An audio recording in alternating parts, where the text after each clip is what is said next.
লাইকুম মানুষ হইতে গেলে জীবনে ধৈর্য ধরন লাগবো, কারণ জীবনে যা কিছু করার একমাত্র সামনে আগায় যাইতে জীবন সাথে যুদ্ধ করতে গেলে অনেক কিছু প্রয়োজন। কারণ আপনি এক নম্বর প্রয়োজন হইলে গেলে আপনি মনরে শক্তকরণ লাগবো বা অনেক কার্যক্রম আছে ভালো করণ লাগবো।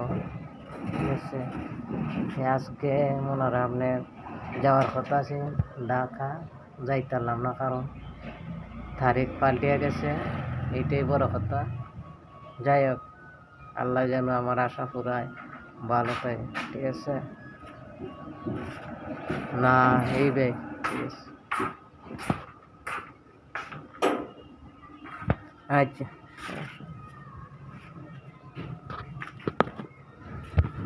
বুঝি না, সমস্যা নাই। ফোন দিলে পরে যোগাযোগ করাম, পরে যাওয়ান যাইব, সমস্যা হবে। এটা নিয়ে অত চিন্তার কারণ নয়, দেখা যাক আল্লাহ তালা কি করে। সব কিছু আল্লাহ তালার হুকুম, আল্লাহ তালার হুকুম ছাড়া কিছু হয় না। তা আল্লাহ মনের আশা ফুরাই মনে ধৈর্য ধরে থাকতে থাকি, ইনশাআল্লাহ একদিন আল্লাহ আশা পূর্ণ করবো।